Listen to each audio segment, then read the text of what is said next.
Well, good afternoon, everyone, distinguished guests and friends from Harbor of Johnston County. Thank you all for coming out as we reconfirm our promise to protect the victims of sexual assault. There are few crimes more personal than sexual assault, and it is all our duties to act on behalf of those who are unable to act for themselves.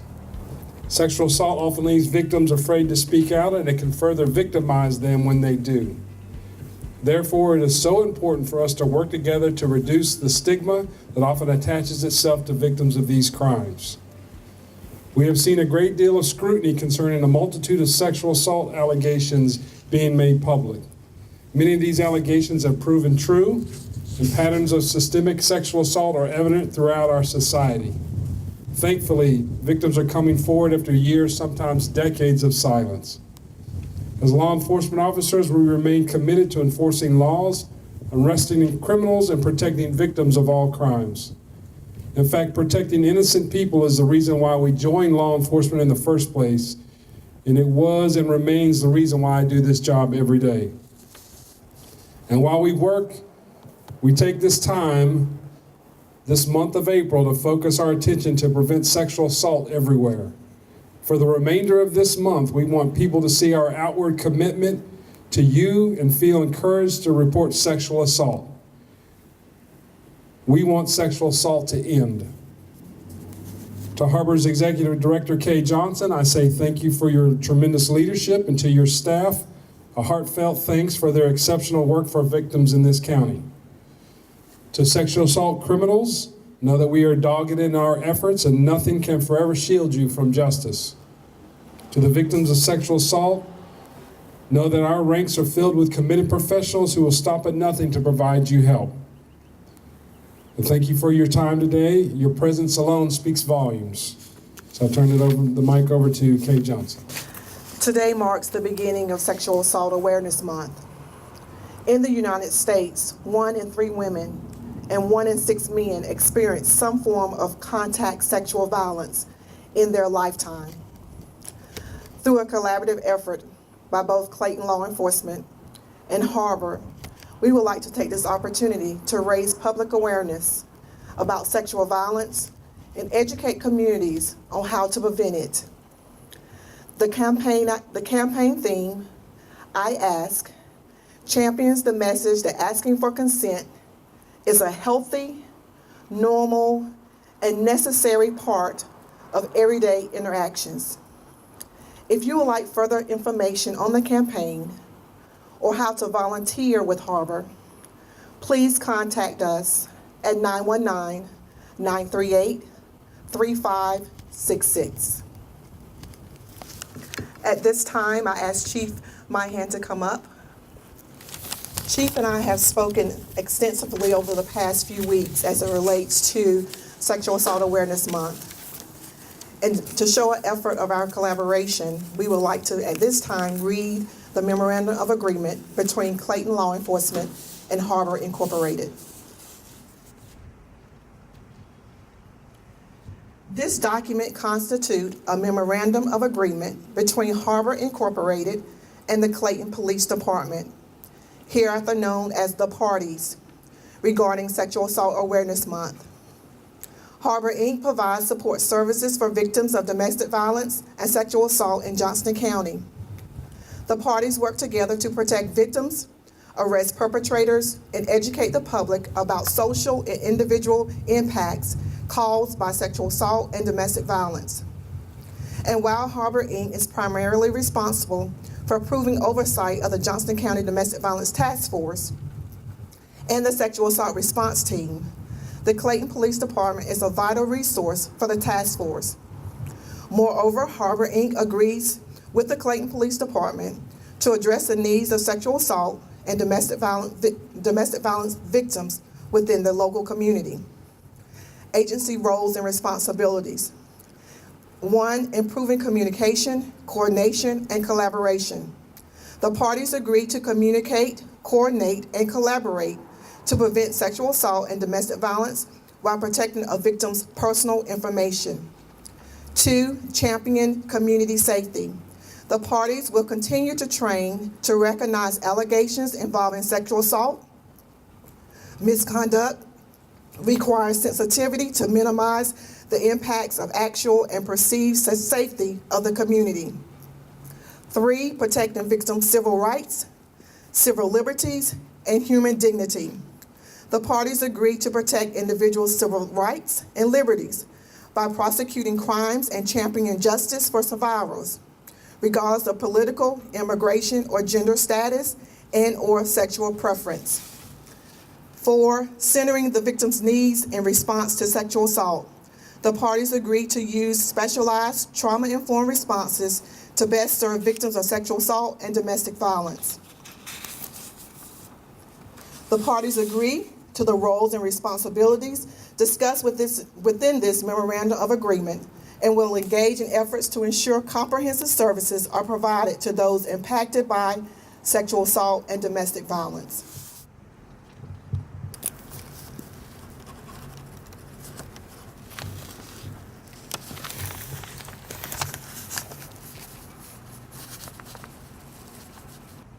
On the behalf of the staff and the Board of Directors of Harbor, Inc., we would like to present to you and your law enforcement officers a packet which provides information as it relates to the services that Harbor provides, as well as contact information if the need so arises, as well as a lapel pin to be worn throughout the month of April to bring further awareness to sexual assault within this community. Thank you. Thank you, Kay. At this time, I would like for both Bailey Talley, our victim advocate, and Isabel Mondragon, our sexual assault advocate, to come forth to read a story of a victim.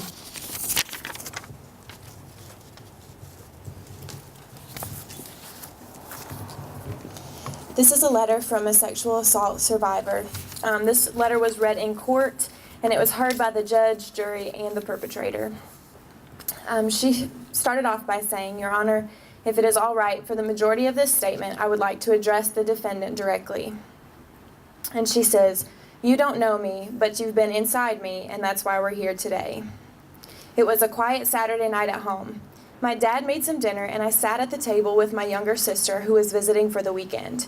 I was working full-time, and it was approaching my bedtime. I planned to stay home by myself, watch some TV, and read while she went to a party with her friends. Then I decided it was my only night with her. I had nothing better to do, so why not? There's a dumb party 10 minutes from my house. I would go, dance weird like a fool, and embarrass my younger sister. On the way there, I joked that undergrad guys would have braces. My sister teased me for wearing a beige cardigan to a frat party like a librarian. I called myself Big Mama because I knew I'd be the oldest one there. I made silly faces, let my guard down, and I drank liquor too fast, not factoring in that my tolerance had significantly lowered since college. The next thing I remember, I was in a gurney in a hallway. I had dried blood and bandages on the backs of my hands and elbow. I thought maybe I had fallen and it was in an admin office on campus. I was very calm and wondering where my sister was. A deputy explained that I had been assaulted. I still remained calm, assured that he was speaking to the wrong person. I knew no one at this party.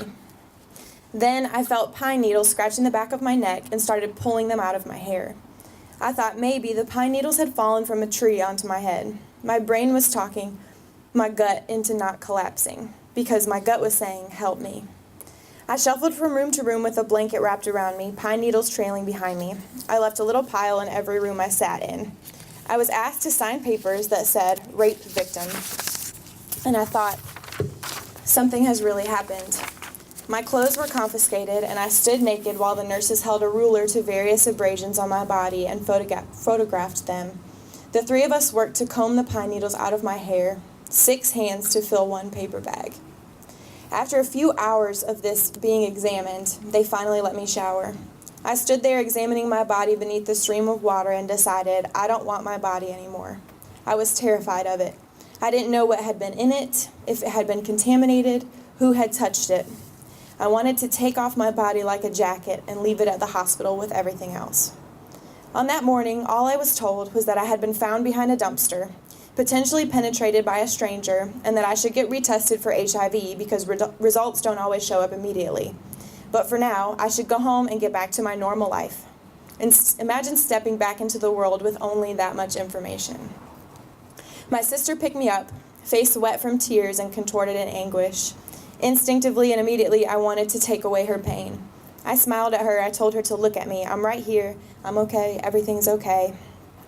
My hair is washed and clean. They gave me the strangest shampoo. Calm down and look at me. Look at these funny new sweatpants and sweatshirt. I look like a PE teacher. Let's go home. Let's eat something.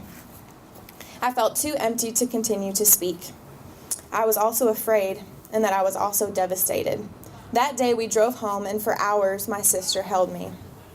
My boyfriend did not know what happened, but he called that day and said, I was really worried about you last night. You scared me. Did you make it home okay?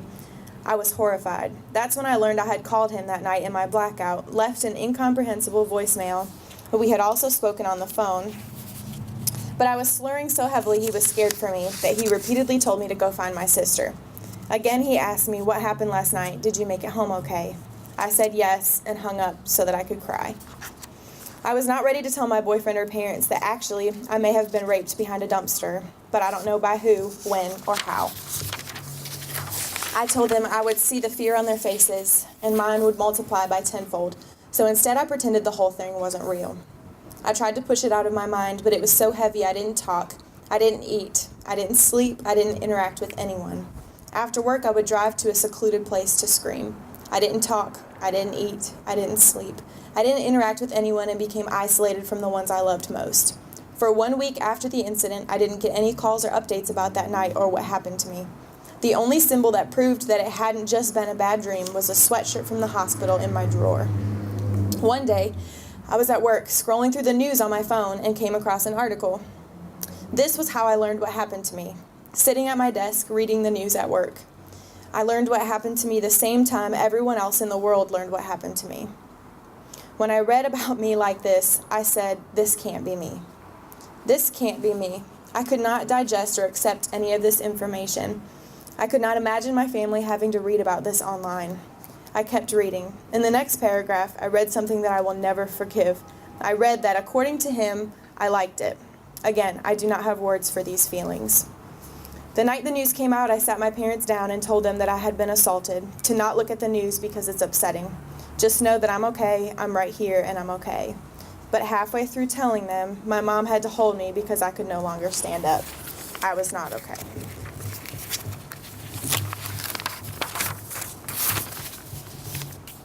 I was not only told that I was assaulted, I was told that because I couldn't remember, I technically could not prove that it was unwanted.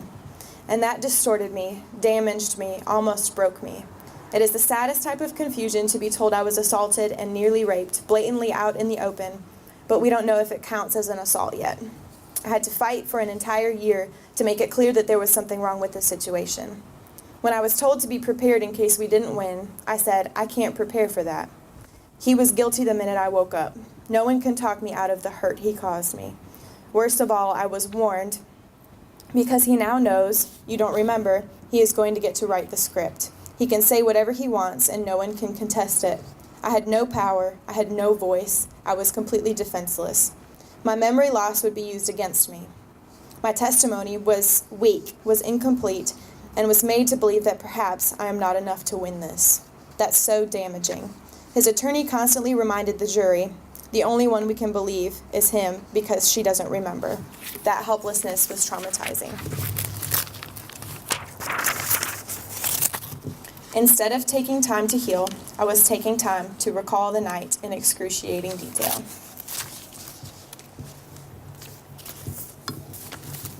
The point is, this is everything my family and I endured during the trial. This is everything I had to sit through silently, taking it. While he shaped the evening, it is enough to be suffering. It is another thing to have someone ruthlessly working to diminish the gravity and validity of this suffering. But in the end, his unsupported statements and his attorney's twisted logic fooled no one. The truth won. The truth spoke for itself. You said being drunk, I just couldn't make the best decision, and neither could she. You said if I wanted to get to know her, I should have asked for her number rather than asking her to go back to my room. You said I stupidly thought it was okay for me to do what everyone around me was doing, which was drinking. I was wrong. You said during the trial I didn't want to victimize her at all. that was just my attorney and his way of approaching the case.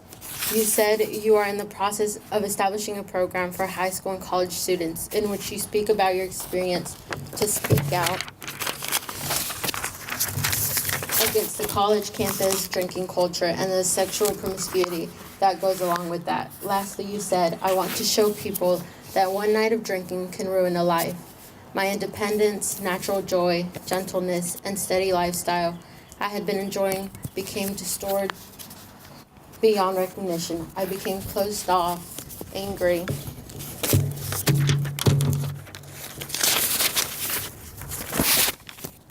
self-depreciating, tired, irritable, empty. The isolation at times was unbearable. You cannot give me back the life I had before that night either. I can't sleep alone at night without having a light on, like a 5-year-old, because I have nightmares of being touched where I cannot wake up. I did this thing where I waited until the sun came up and I felt safe enough to sleep. For 3 months, I went to bed at 6 o'clock in the morning.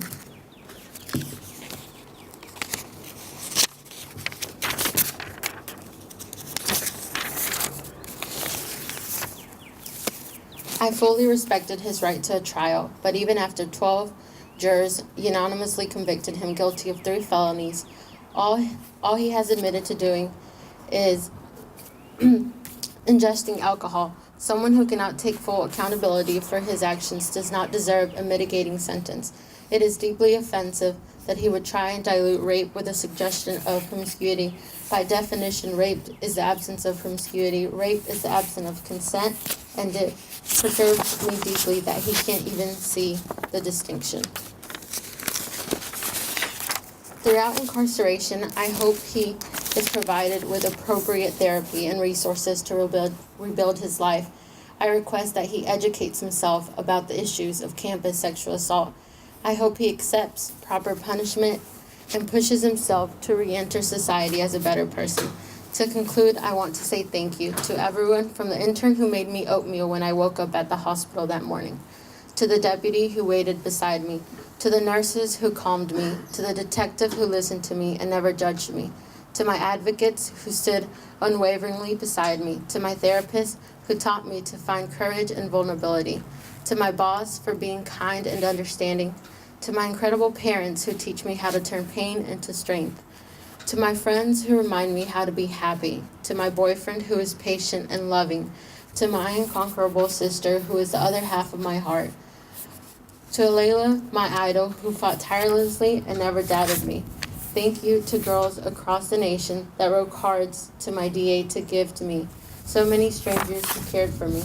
Most importantly, thank you to the 2 men who saved me, who I have yet to meet. I sleep with 2 bicycles that I drew taped above my bed to remind myself there are heroes in this story, that we are looking out for one another. To have known all of these people, to have felt their protection and love is something I will not forget. And finally, to girls everywhere, I am with you. On the nights when you feel alone, I am with you. When people doubt you or dismiss you, I am with you. I fought every day for you, so never stop fighting. I believe you. Lighthouses don't go running all over an island looking for boats to save. They just stand there shining. Although I can't save every boat, I hope that by speaking today, you observed a small amount of light, a small knowing that you can't be silenced, a small satisfaction that justice was served, a small assurance that we are getting somewhere, and a big, big knowing that you are important. Unquestionably, you are untouchable, you are beautiful, you are to be valued, respected, undeniably every minute of every day. You are powerful and nobody can take that away from you. To girls everywhere, I am with you. Thank you. In conclusion, we ask that everybody takes a pinwheel and we're going to go plant them in the grassy area.